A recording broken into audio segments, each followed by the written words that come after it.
और हमारी भारत सरकार की तेज तर्रार मंत्री श्रीमती देवाश्री चौधरी और सांसद, नाम बतलाने की जरूरत नहीं है, आप सब अच्छी तरह परिचित हैं, लेकिन नाम तो लेना ही पड़ेगा। पहली बार आपके सांसद सुकांता मजुमदार का भाषण मैंने सुना है बहनों भाइयों, और संसद में भी सुकांता मजुमदार का मैंने भाषण सुना। और मैं कह सकता हूं, सुकांता मजुमदार आपके एक ऐसे सांसद हैं जो अपने क्षेत्र की समस्याओं को और पश्चिम बंगाल की समस्याओं को पुरजोर तरीके से भारत की संसद में उठाने का काम करते हैं। ऐसे ही हमारे संगठन के एक कुशल कार्यकर्ता श्री अरविंद मेनन जी, राष्ट्रीय सचिव श्री किशोर जी बर्मन, सह संगठन महामंत्री श्री सायंतन वर्णु, प्रदेश महामंत्री श्री श्यामचंद्र घोष, श्री विनोय कुमार बर्मन, जिलाध्यक्ष दक्षिण दिनाजपुर भाजपा, श्री अमिताभ मैत्रा, प्रभारी दक्षिण दिनाजपुर भाजपा, और निखिल रंजन देव, परिवर्तन यात्रा प्रमुख उत्तरी बंगाल जोन।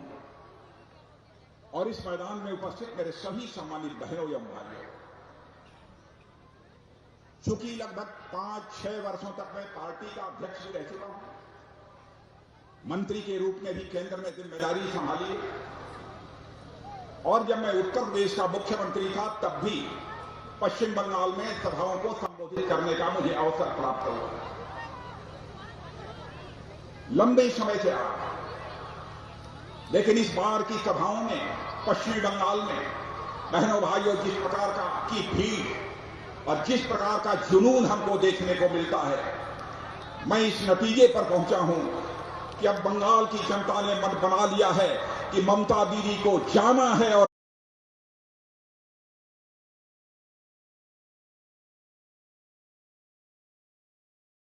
भारतीय जनता पार्टी को पश्चिम बंगाल में आना।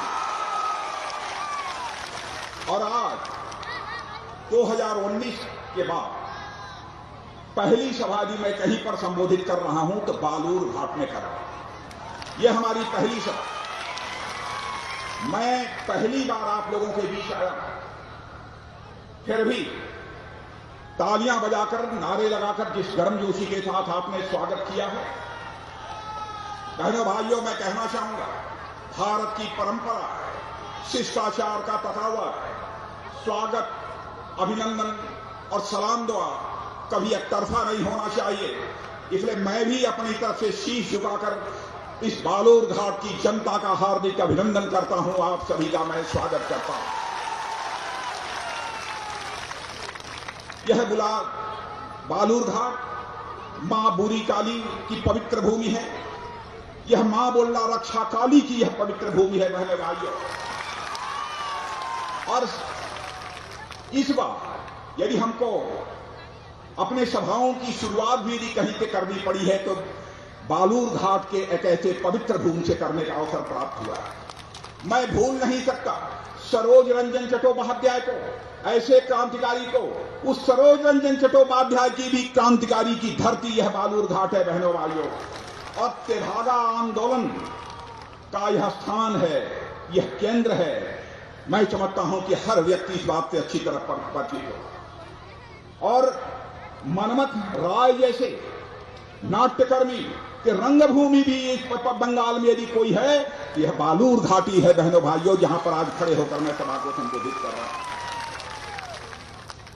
जहां तक बालूर घाट ही नहीं, मैं कह सकता हूं पूरा बंगाल भारत की राजनीतिक, सांस्कृतिक और आध्यात्मिक चेतना का एक बहुत बड़ा केंद्र है बहनों भाई।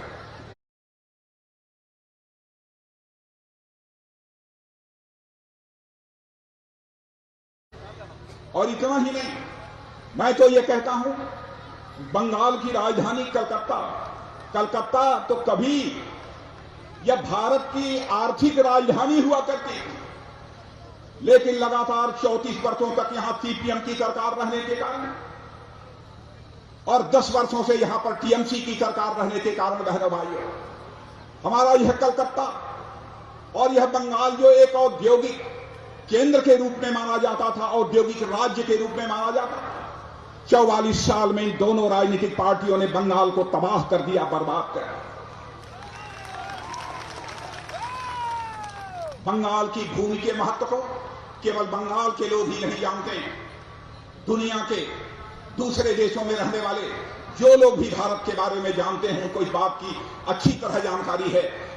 यह पश्चिमी बंगाल भारत का एक ऐसा राज्य है जहां पर कि चैतन्य महाप्रभु पैदा हुए। यह बंगाल भारत का वह राज्य है जहां स्वामी रामकृष्ण परमहंस पैदा हुए, और यह बंगाल वह राज्य है भारत का जहां पर स्वामी विवेकानंद जैसे सनातन धर्मी पैदा हुए। और साथ ही साथ यह बंगाल महर्षि अरविंद की धरती है। बहनों भाइयों, इस बात को भी सभी अच्छी तरह जानते हैं। रामकृष्ण परमहंस की धरती है, रविंद्रनाथ ठाकुर की यह धरती है। और सब तो सब आज जिस राजनीतिक पार्टी के हम सब कार्यकर्ता हैं, जितने मंच पर बैठे हुए हैं, बहनों भाइयों, हम लोग यदि हम किसी की विचारधारा को लेकर, किसी के दर्शन को लेकर, किसी के कार्यक्रम को लेकर भारत की राजनीति में अपने कदम आगे बढ़ा रहे हैं, तो यह विचारधारा देने का काम, पार्टी के कार्यक्रमों का देने का काम यदि किसी ने किया था, उस शख्स ने किया था जो कि इसी बंगाल की मां की कोख से पैदा हुआ था, बंगाल की धरती पर खेल कूद कर बड़ा हुआ था, जिसका नाम है डॉक्टर श्यामा प्रसाद मुखर्जी।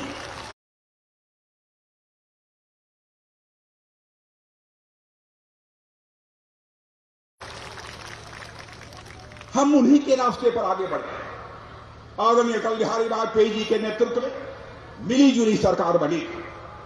कभी यह कोई सोचता नहीं था कि डॉक्टर श्यामा प्रसाद मुखर्जी ने जो बीजारोपण किया है जिस राजनीतिक दल का, आज वह बीज एक बट वृक्ष के रूप में भारतीय जनता पार्टी के रूप में सारी दुनिया के सामने खड़ा हो जाएगा, कभी किसी ने सोचा नहीं।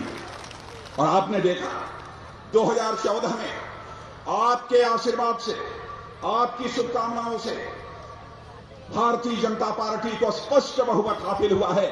2014 में भी हासिल हुआ, 2019 में उससे ज्यादा सीटों पर आपने विजय दिलाई है मेरे भाइयों। और नरेंद्र भाई मोदी भारत के प्रधानमंत्री हैं। दुनिया के सर्वाधिक लोकप्रिय नेताओं में भी गणना होती है तो आपके हमारे प्रधानमंत्री नरेंद्र भाई मोदी की है। कौन इस सच्चाई को नकार सकता है? अंतर्राष्ट्रीय जगत में, सारी दुनिया में भारत का मस्तक यदि ऊंचा करने का काम किया है तो हमारे प्रधानमंत्री नरेंद्र भाई मोदी ने किया है। यह कोई छोटी बात नहीं। विकास और सुशासन, डेवलपमेंट और गुड गवर्नेंस का जहां तक सवाल है, 7 साल गुजर गए हम लोगों को सरकार चलाते हुए। भारत ही नहीं, दुनिया का कोई व्यक्ति उंगली उठाकर नहीं कह सकता है बहनों भाइयों कि हमारी सरकार के किसी मंत्री के दामन पर कोई भ्रष्टाचार की दाग लगी हुई हो, कोई नहीं कहता। मैं अपनी बंगाल की दीदी से पूछना चाहता हूं, दीदी आपकी सरकार के ऊपर भ्रष्टाचार के आरोप क्यों लगे? बंगाल की जनता आपसे इस सवाल का जवाब चाहे। बहनों भाइयों, टीएमसी की सरकार के पास इसका कोई जवाब नहीं।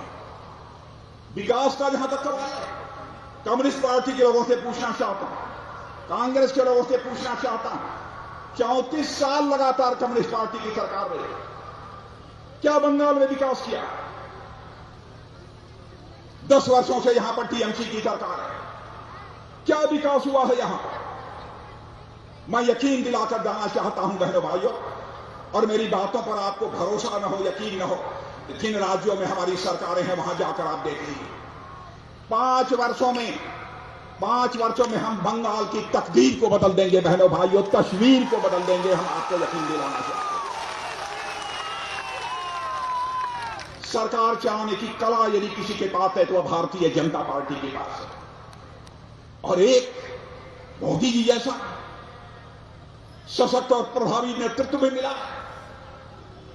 बहनों भाइयों, हमारा प्रधानमंत्री दुनिया के दूसरे देशों में जाता है तो दमखम के साथ अपनी बातों को रखता है, पुरजोर तरीकों से अपनी बातों को रखता है, नजर झुकाकर अपनी बातों को नहीं रखता है, बल्कि दुनिया के दूसरे देशों के साथ नजर से नजर मिलाकर हमारा प्रधानमंत्री बात करता है।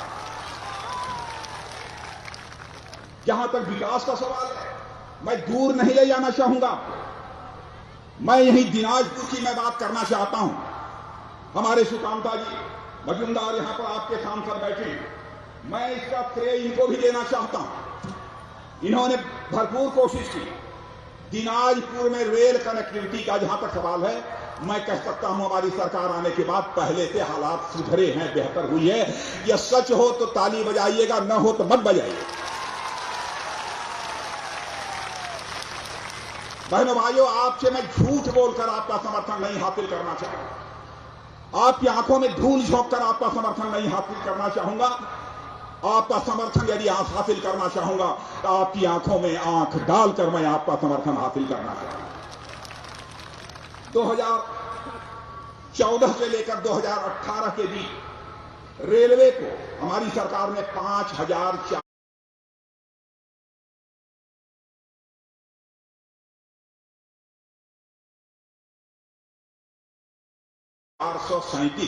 करोड़ रुपए विकास पर खर्च किए। 12,000 करोड़ की लागत से 2,500 किलोमीटर सड़कें, ग्रामीण सड़कें बनाने के लिए हमारी सरकार ने पैसा बंगाल को दिया। मैं आपसे पूछना चाहता हूं, जो हम लोगों ने पैसा दिया है वो सड़कें बन गई गांवों की कि नहीं बन गई? पैसा देने के बनी भी होंगी तो कम बनी, जितना बनना चाहिए उतनी सड़कें नहीं बनी। 764 किलोमीटर 764 किलोमीटर हाईवेज को चौड़ा करने के लिए 1200 करोड़ रुपया 1200 करोड़ रुपया वेस्ट बंगाल सरकार को हमारी सरकार ने दिया है। ठीक से काम नहीं हुआ और आज तो हालात यह हैं कि बालूघाट से बाबूघाट तक जाने में मुझे यह बताया गया है कि लगभग 16 घंटे लग जाते हैं। क्या सही है देवाश्री जी? सही है, 16 घंटा। हालत यह है, मैं पूछना चाहता हूं सीपीएम, कांग्रेस, टीएमसी,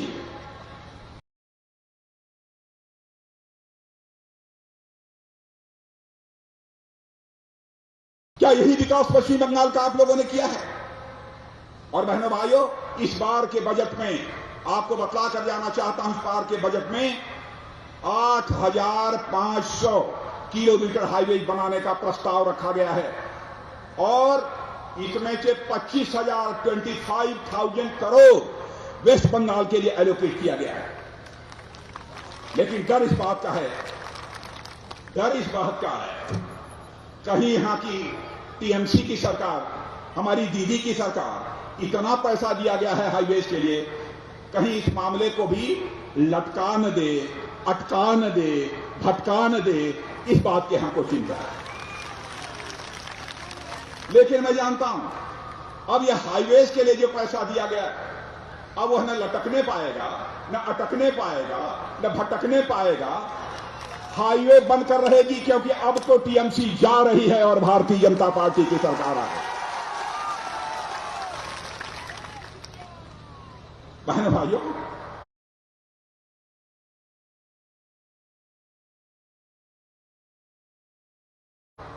आप जितने लोग खड़े हैं, मैं आपसे पूछूंगा, मेरी बात गलत हो तो मत बजाइएगा ताली। आज तक अपने राजनीतिक जीवन में जनता से झूठ बोलकर, जनता को गुमराह करके मैंने कभी समर्थन नहीं हासिल किया। जब भी समर्थन हासिल किया है, जनता को की आंखों में आंख डालकर समर्थन हासिल किया। मेरी बात गलत हो तो ताली मत बजाइए, यदि हो सही तो ताली भी बजाइएगा और नारे भी लगाइएगा। बहनों भाइयों, प्रधानमंत्री जन धन योजना के अंतर्गत खाते खोलने का काम किसने किया है? क्यों किया है? क्यों किया है? यह मोदी जी ने खाते क्यों खुलवाए? अब पता नहीं यहां की दीदी ने खाते खोलने दिया कि नहीं दिया, यह तो मैं नहीं जानता। लेकिन खाते इसलिए खुलवाए, जब हमारे भूतपूर्व प्रधानमंत्री राजीव गांधी जी हुआ कहते थे क्या करें, प्रधानमंत्री तो हूं लेकिन हमारी मजबूरी है कि मैं दिल्ली से 100 पैसा भेजता हूं, नीचे पहुंचते पहुंचते लोगों तक केवल 14 पैसा पहुंचता। मोदी जी ने कहा कि हम मजबूर प्रधानमंत्री नहीं हैं, हम मजबूर प्रधानमंत्री नहीं, हम तो मजबूत प्रधानमंत्री हैं। 100 पैसा भेजेंगे और 100 पैसा नीचे। और इतना ही नहीं, भ्रष्टाचार पर अंकुश लगेगा, इसलिए यह खाते बंद तो जाने दीजिए यहां की सरकार। उसके बाद देखना मेरे बहन, ये खाता जो खुला है आपका, उस खाते का करिश्मा क्या। आप सोए होंगे, रात को सोए होंगे और दिल्ली से पैसा चलेगा और आपके खाते में पहुंच जाएगा। जब 10 बजे जाएंगे बैंक में तो वह पैसा आपको दिखाएगा। पहली बार किसी प्रधानमंत्री ने यह सोचा कि हमारी गरीब परिवारों की माताएं बहनें लकड़ी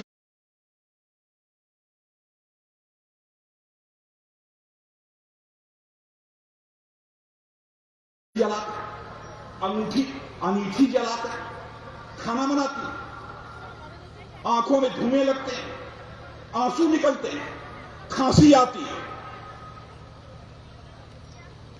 क्या किसी प्रधानमंत्री ने चिंता की?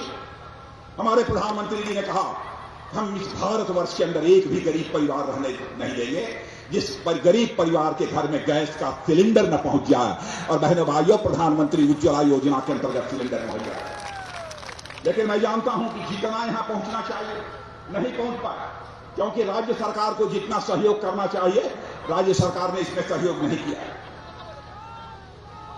किसने सोचा था, किस प्रधानमंत्री ने सोचा था कि हमारे गरीब परिवार की माताओं बहनों को भी नित्य क्रिया के लिए बाहर नहीं जाना चाहिए, घर में ही शौचालय होना चाहिए। बहनों भाइयों, मां बहनों की इज्जत और असमत के लिए चिंता किसी ने की तो हमारे प्रधानमंत्री नरेंद्र भाई मोदी ने। केवल मेरी बात गलत हो बहन तो बतलाना गलत है, सही है तो हाथ उठाकर बहनों आप लोग बतला दो। और लेकिन यहां की टीएमसी की सरकार ने क्या, हमारी दीदी की सरकार ने क्या किया, केवल 64 लाख शौचालय बनाए। आप भरोसा रखना, जिनके घरों में शौचालय नहीं है, जिनके घरों में टॉयलेट नहीं है, पश्चिम बंगाल में हमारी सरकार बनेगी, टॉयलेट हम बनाकर ही दम लेंगे, आपको भरोसा दिया। क्या हो गया है पश्चिम बंगाल, क्या कर दिया है सीपीएम और टीएमसी की सरकारों ने 44 साल वर्षों में। बहनों भाइयों, पूरा भारत नवीन शताब्दी में जी रहा है, पूरा भारत नवीन शताब्दी में जी रहा है और हमारा यह पश्चिम बंगाल 19वीं शताब्दी में जी रहा है। हम आपको 19वीं शताब्दी में हम नहीं देखना चाहते हैं बहनों भाइयों, हम आपको 21वीं शताब्दी में देखना चाहते हैं, 19वीं शताब्दी में हम नहीं देखना चाहते। इसलिए हम अपनी सरकार बनाना चाहते हैं। आजादी के 75 सालों में हालात बद से बदतर हो गए। मां माटी मानुष,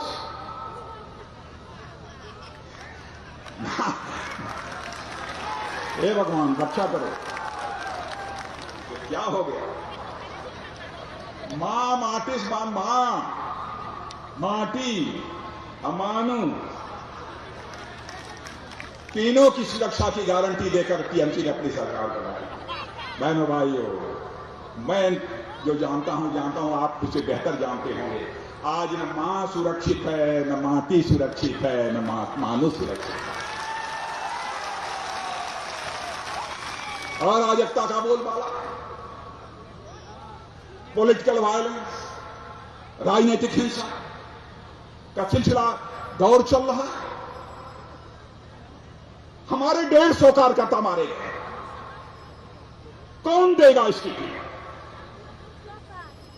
मैं दीदी आपसे पूछना चाहता, क्या किसी मुख्यमंत्री की यह जिम्मेदारी नहीं बनती? कानून और व्यवस्था उसके राज्य में चुस्त दुरुस्त। मैं भी उत्तर प्रदेश का मुख्यमंत्री रहा हूं बहनों। पहली जिम्मेदारी लॉ एंड ऑर्डर की सुरक्षा के लिए किसी की होती है, उस राज्य के मुख्यमंत्री। क्यों हिंसाएं हो? पिछले 7-8 वर्षों में हमारे लगभग 150 से 200 कार्यकर्ता मारे गए, 1500-2000 घायल हुए। ये कैसे हमारे कार्यकर्ता काम करते हैं? मैं सचमुच अपने भारतीय जनता पार्टी के कार्यकर्ता जिस मुसीबत में, जिस चुनौती में उन्हें काम करना पड़ता है, मैं उनका अभिनंदन करना चाहता हूं। ऐसे सभी कार्यकर्ताओं ऐसे हालात बना दिए। बहनों भाइयों, हम यदि किसी राज्य का विकास करना चाहते हैं, सुरक्षा, सिक्योरिटी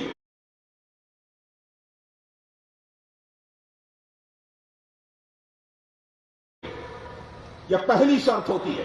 डेवलपमेंट की पहली शर्त होती है सिक्योरिटी, सुरक्षा। देखो, सुरक्षा है ही, और ऐसी सरकार हमको नहीं चाहिए जो सरकार जनता को सुरक्षा दे ही न सके। और ऐसा नहीं मैं कह रहा हूं, आपके बगल का ही बांग्लादेश है, आपके बगल में ही त्रिपुरा है। त्रिपुरा में भी ऐसे ही कम्युनिस्ट पार्टी की सरकार थी 25 वर्ष। राजनैतिक हिंसा, दूसरे पार्टियों के कार्यकर्ताओं की हत्या, अराजकता का माहौल। आज त्रिपुरा जाकर देखिए बहनों भाइयों, भारतीय जनता पार्टी की सरकार आई है, त्रिपुरा का माहौल बदल गया है बहनों भाइयों, पहले जैसा आप त्रिपुरा में। सभी को सुरक्षा की गारंटी, सभी को सुरक्षा की गारंटी। लोग ये कहते हैं भारतीय जनता पार्टी आएगी तो मजहब धर्म के आधार पर भेदभाव करेगी। मैं दो टूक शब्दों में कहना चाहता हूं, हम जाति, पंथ, मजहब के आधार पर सरकार नहीं चलाएंगे। हम सरकार चलाएंगे तो इंसाफ और इंसानियत के आधार पर चलाएंगे बहनों भाइयों। Justice to all, appeasement of none, न्याय सभी को, तुष्टीकरण किसी का नहीं। यही हमारे सरकार चलाने का सिद्धांत हो और इसी आधार पर हम सरकार चलाएं। विडंबना यह है, चौंकाने वाली बात यह है कि यहां की टीएमसी की सरकार ने पॉलिटिक्स को पीपुल के ऊपर मान लिया, राजनीति को लोगों के ऊपर मान लिया। और बहुत सारी ऐसी योजनाएं, यही कारण है कि बहुत सारी योजनाएं जो केंद्र सरकार ने लागू की, यहां की सरकार ने लागू की। गरीबों के लिए योजनाएं हमारे मोदी जी ने प्रारंभ की हैं। देश के दूसरे राज्य गरीबों को दे रहे हैं, आदिवासियों को दे रहे हैं, पिछड़ों को दे रहे हैं, लेकिन यहां पर नहीं मिल रहा। मैं प्रधानमंत्री आवास योजना, चले जाइए दूसरे राज्यों में बहनों भाइयों, पता लगा लीजिए। आज भी मैं कहकर जा रहा हूं, आप सरकार बना दीजिए पश्चिम बंगाल में। देश में तो हमने 2022 का टारगेट दिया है मोदी जी ने, लेकिन पश्चिम बंगाल में थोड़ा सा 1 साल 1.5 साल अधिक लग सकता है, क्योंकि नई सरकार बनेगी तो उसको समय लगेगा। हम पश्चिम बंगाल में एक भी परिवार ऐसा नहीं रहने देंगे जिस परिवार के पास अपना सिर ढकने के लिए पक्का छत न मुहैया हो, ऐसा एक भी परिवार नहीं रहने देंगे। प्रधानमंत्री किसान सम्मान निधि भारत के इतिहास में कभी नहीं हुआ। हमारे प्रधानमंत्री ने कहा कि भाई ऐसा करो, खाते सबके खुल गए हैं, इसलिए हर किसान के खाते में हर साल 6,000 रुपया जाए। अब यहां की सरकार ने कहा नहीं, बंगाल के किसानों को नहीं मिले, यहां के किसानों को नहीं मिला। मिला है कि नहीं, मैं आपसे पूछना चाहता हूं। नहीं मिला ना? आप बताइए, मिला है कि नहीं? जरा उधर खड़े हैं, उधर चारदीवारी के। तो आज मेरी बात सुन ले, आप हमारी सरकार बना दो बहनों, हम आपको विश्वास दिलाकर जाना चाहते हैं। 6,000 रुपया हर साल का जो पिछड़ा बकाया है वह भी हम आपको देंगे, और आगे भी जो देना है वह भी हम किसानों को मुहैया कराएंगे। हम आपको विश्वास दिलाकर जाना चाहते हैं। एक बात और, आयुष्मान भारत बहनों भाइयों, एक योजना हम लोगों ने चलाई है, आयुष्मान भारत। आपसे मैं पूछना चाहता हूं, आप लोग जो आयुष्मान भारत योजना ऐसी योजना है कि यह दुनिया में ऐसी योजना किसी सरकार ने नहीं चलाई है, केवल मोदी जी ने चलाई है। जानते हैं बहनों भाइयों, गरीब का बेटा दवा ना खरीद पाने के कारण दम तोड़ देता है, डॉक्टर के पास जाकर अपने परिवार का, अपने बच्चों का इलाज नहीं कराता।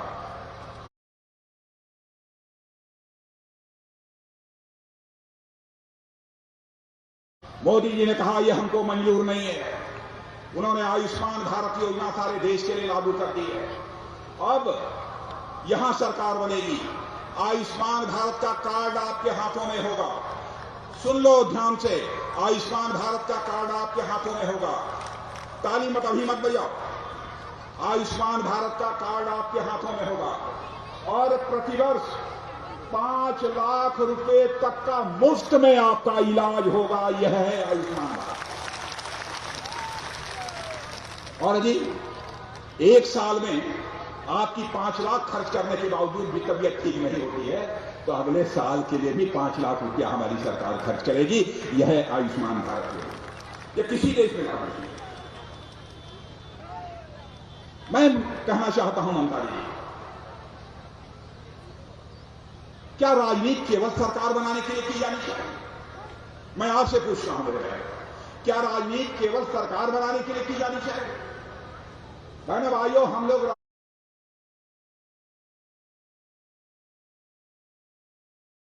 राजनीति केवल सरकार बनाने के लिए नहीं करते हैं। हम राजनीति करते हैं तो देश बनाने के लिए राजनीति करते हैं, समाज बनाने के लिए राजनीति करते हैं। यह दूसरी पार्टियों में, हमारी पार्टियों में अंतर है।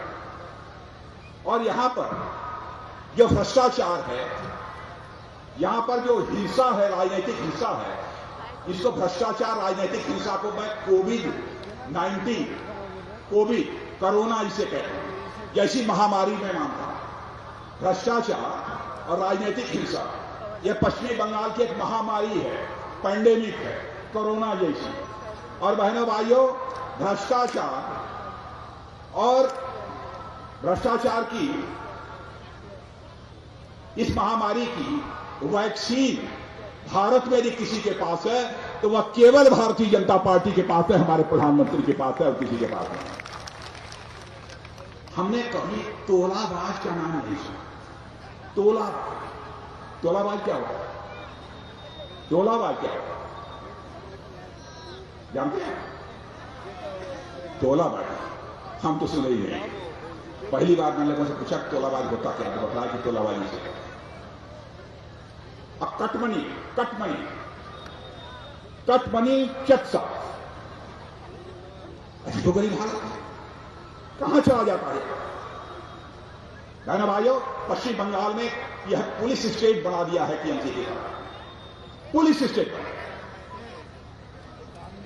लेकिन मैं कहना चाहता हूं, यहां के मुख्यमंत्री जी को, दीदी को कहना चाहता हूं, लोकतंत्र में सरकार शासक नहीं होती है। लोकतंत्र में सरकार शासक नहीं होती है, बल्कि सेवक होती है। मुख्यमंत्री जी सेवक होती है। शासक मानकर काम न करो। सरकारें यदि चलती हैं तो संविधान से सरकारें चलती हैं, अहंकार से सरकार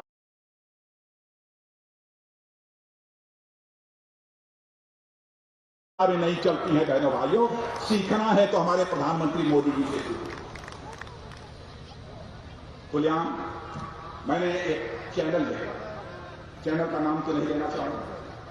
चैनल पर यह रहा, पश्चिम बंगाल में बम बनाने वाले, बम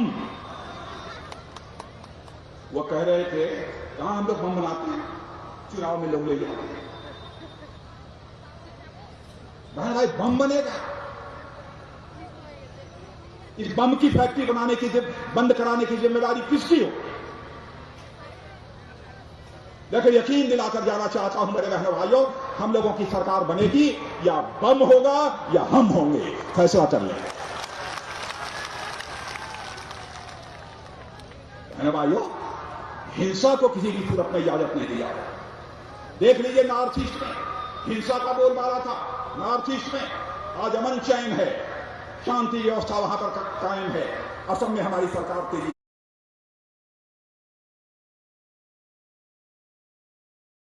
के साथ चल रही।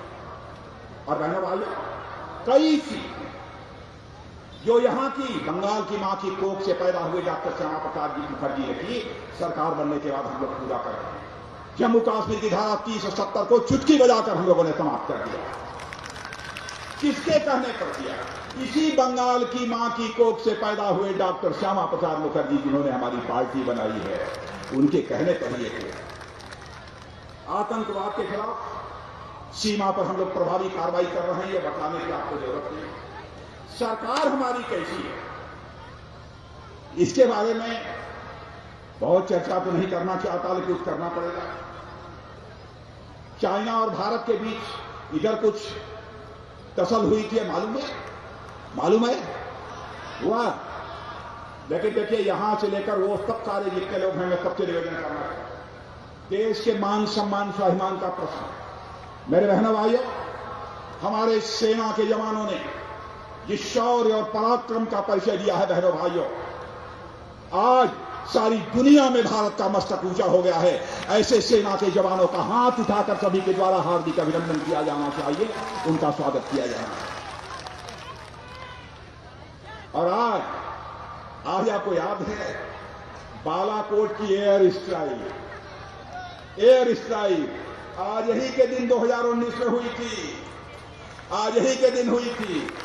दुनिया में कोई देश नहीं कर पाया, लेकिन हमारे यहां पुलवामा की घटना हुई थी, रहने वाले हमारे प्रधानमंत्री ने फैसला किया, आतंकवादियों ने मारा है, आतंकवादियों को छोड़ेंगे नहीं, बल्कि दूसरे देश की धरती पर जाकर मारना होगा, तो दूसरे देश की धरती पर जाकर मारना। वही बालाकोट स्ट्राइक। और मैं कहना चाहता हूं, यहां से लेकर वहां तक जितने आप सब खड़े हैं, एक बार हाथ उठाकर एयरफोर्स के जवानों के सम्मान में एक बार बहनों भाइयों तालियां बजाकर उनका स्वागत करें।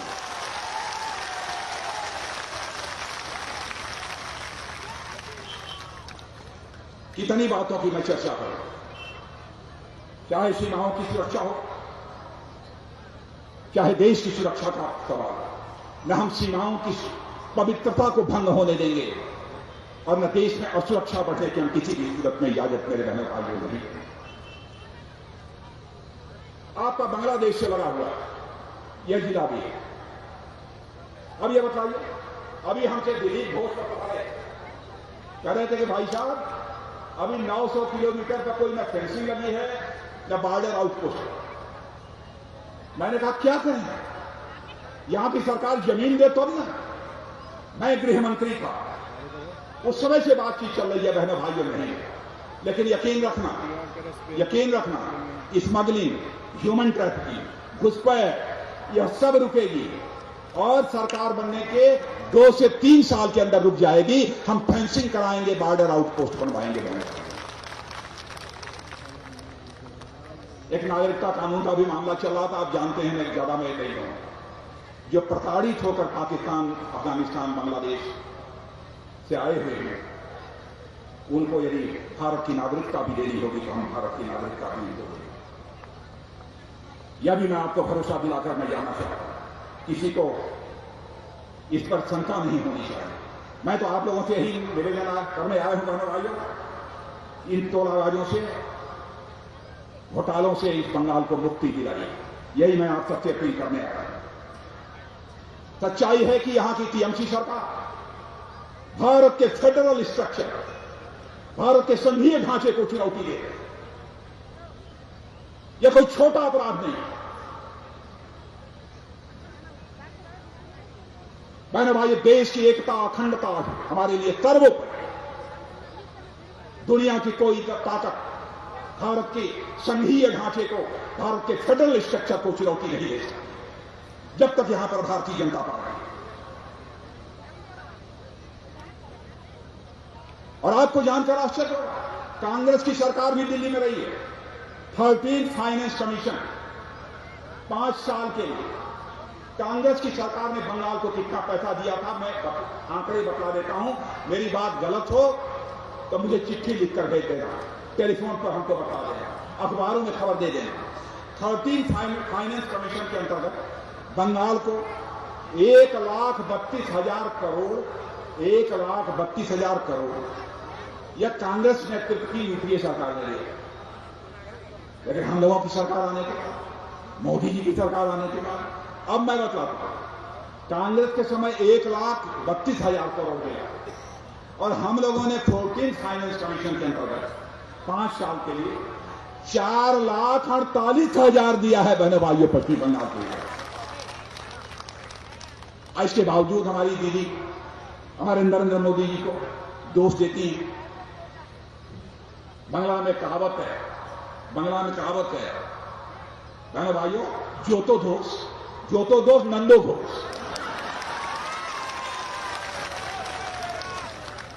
तो हमारे मोदी जी को नंदो घोष बनाना चाहिए।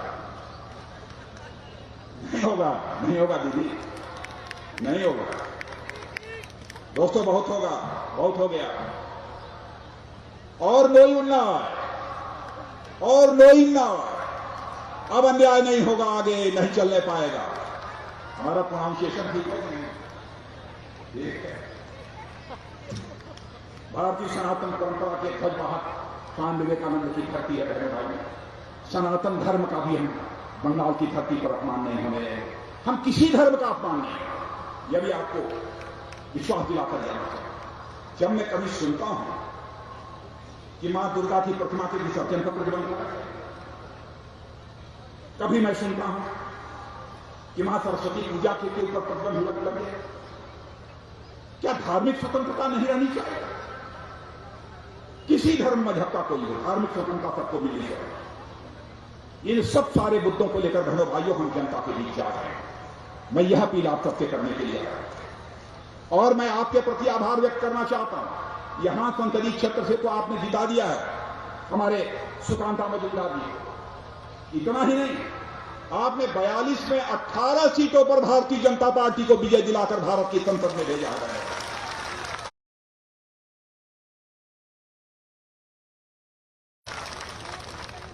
आपने 42 में 18 सीटों पर भारतीय जनता पार्टी को विजय दिलाकर भारत के अंदर एक नए राजनीतिक अध्याय की शुरुआत कर दी है। पॉलिटिकल चैप्टर एक नया खोल दिया है आपने। इसके लिए मैं आज शीश झुकाकर बंगाल की जनता के प्रति आभार व्यक्त करना चाहता हूं। आभार व्यक्त करता हूं। कमाल किया है आप लोगों ने। 42 में 18 सीटों पर विजय प्राप्त करना यह कोई छोटी बात नहीं, यह आपने किया। इसलिए बहनों भाइयों, मैं आप सबसे यही कहना चाहता हूं कि ममता दीदी कह रही हैं बंगाल में खेला हो गए, कहते हैं बंगाल में खेला हो गए। लेकिन ममता दीदी मैं कहना चाहता हूं खेला हो गए निश्चय हो गए। और अब तो बंगाल में बोडो खेला हो गए।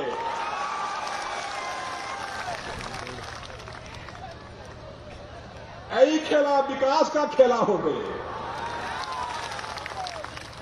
यही खेला शांति का खेला हो गए। चलेगा? अरे चलेगा नहीं, पीछे से लोग भी हाथ उठाकर बताए दौड़ेगा कि चलेगा? ममता दीदी बंगाल में आई दादागिरी चोलवे ना,